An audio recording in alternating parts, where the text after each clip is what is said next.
I don't want to say I told you so, but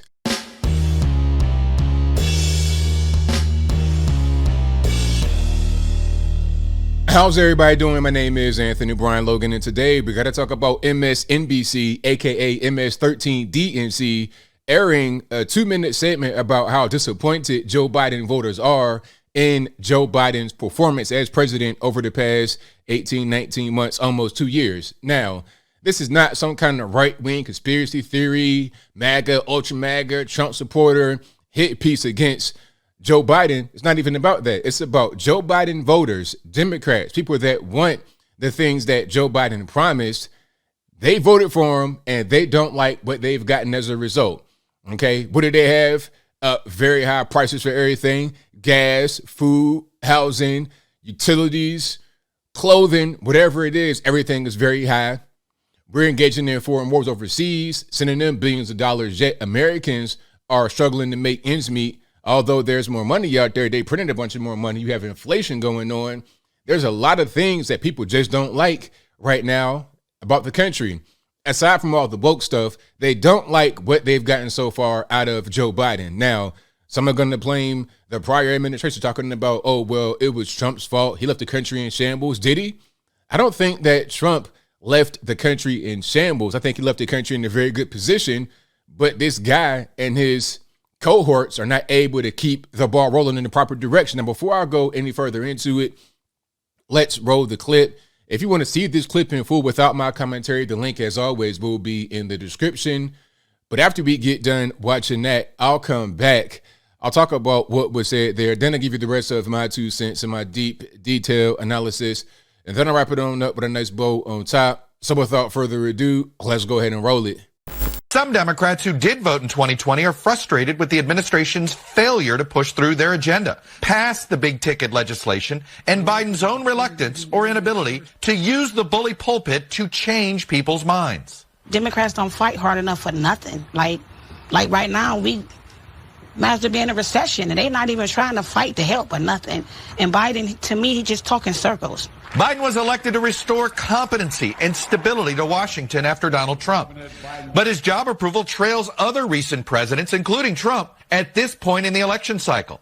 After a lingering pandemic, the chaotic withdrawal from Afghanistan, failure to stem rising costs, failure to pass voting rights legislation, and a failure to substantially address climate change or immigration challenges. Has the Biden administration done a good job handling the border? They haven't done enough, no. Whispers that Biden's age and leadership style make him ill-suited to run again in 2024 have gone very public. If he served out a second term, he would be 86 years old. I'm not sure if any of us know of any 86-year-olds who should be running the entire country. You know, I'm not going to weigh in on whether or not he should run. If he does run, he'll have my support. Echoed by voters. Given what he was handed, he's really doing a very good job, but we do need younger voices. My understanding, that part of the wager in 2020 was that he was only going to run once. And some Democrats eyeing 2024 are stepping into the vacuum. California Governor Gavin Newsom even aired TV ads over the July 4th weekend in Florida.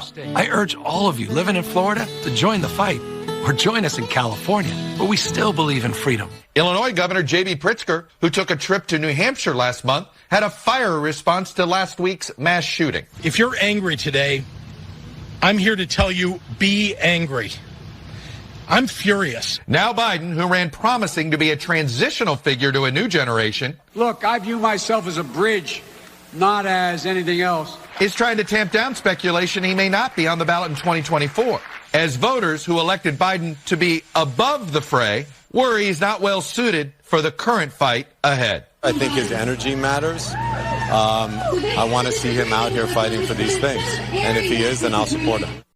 All right, so you saw that, you heard that. Now, MSNBC, they're kind of funny because they're talking about how a lot of the Biden voters don't like what Biden is doing, and people that are in higher positions of power, some of the politicians, they're saying, hey, he's kind of old. If he was to be reelected, he'd be at the end of his term 86 years old. They're talking about that stuff, but they're not really getting down to the nitty gritty. I don't think most people, the average normie in America, cares about climate change or quote unquote immigration challenges. What does that mean? And we, like, as far as coming across the border legally, what does that really mean? I think most Americans are concerned about really basic things, nothing that's really political in nature. We're talking about going to the gas pump, and rather than paying $2, maybe $2.50, $2.75, you're paying $5, $6, $7, $8. That right there is not really a political thing. It's just, I'm going to the gas pump and I can't afford to pay for gas.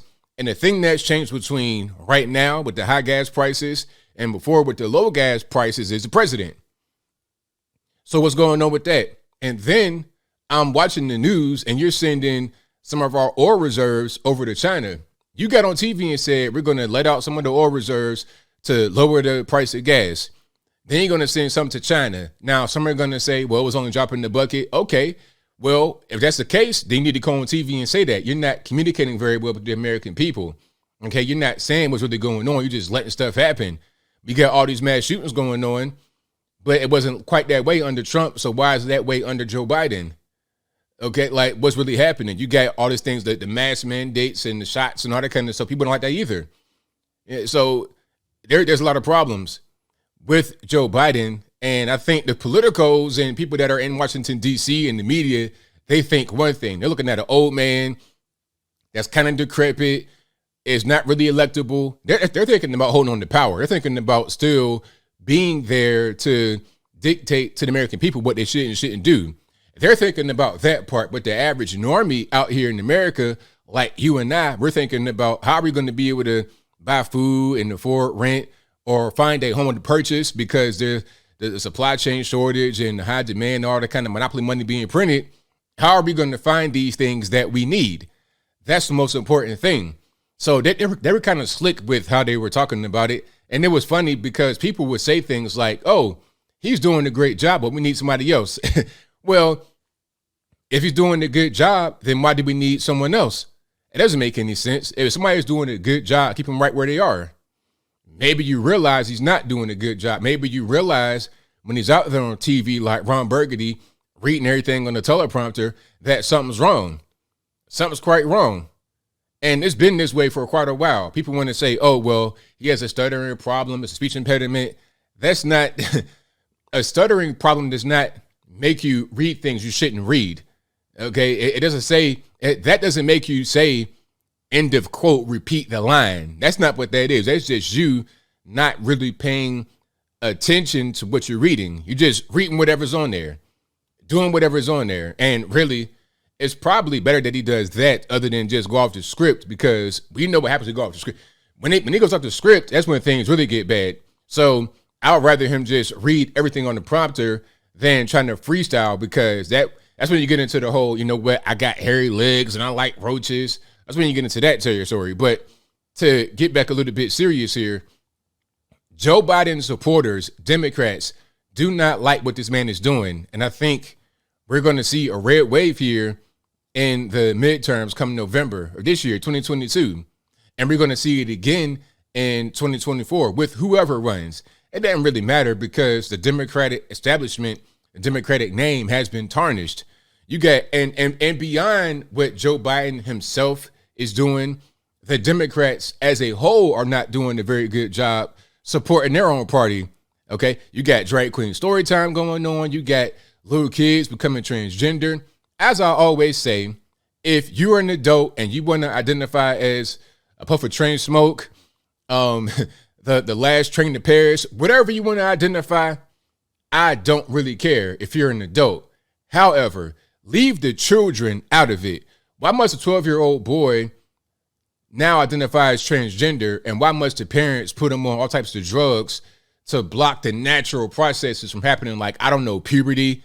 You know, a little boy might feel kind of soft. He might have a high voice when he's 10, but then when he gets to be 14 years old and he has a growth spurt and his voice gets deep and he starts to have these weird feelings about himself and girls, he's like, you know what? That phase I was going through when I was 10 years old, when I was a foot shorter and I had this really high Michael Jackson voice, now I sound like Bernie Mac, and things change. People are seeing stuff like that just on television, in schools, out in public, and they're like, you know what? I want to go a different direction. And if Democrats want to support that and they want to support the president, how can they do anything else other than go a different direction? So MSNBC, that they tried to kind of highlight what's going on, but of course, that's still their guy. They're still part of the Democratic establishment. MSNBC is still MS13DNC, but I think I'll leave that right there for now. And what said you? How do you feel about what's happening here with Biden's approval rating? Very low, 23, 24%, down on the dumps. Do you have anybody that is close to you, a friend, a family member, significant other, who voted for Joe Biden, who supports the Democrats, but regrets their decision to vote for this man in 2020? 81 million people with a 24% approval rating. There's got to be quite a few people that regret their decision. But whatever your thoughts are on that, let me know in the comments below. You guys know where I'm at. This guy, Joe Biden, is a whole disaster, a dumpster fire of a presidency. And it's not been that long. It's not even been 2 full years since his inauguration. What, like 18, 19 months? And we're already talking about this. How are we going to make it another 2 years and change? How? Like, what are we going to do? Whatever your thoughts are, please let me know in the comments below. And that's all I got to say for this video. If you like what you heard, please comment, rate, share, and subscribe. Peace.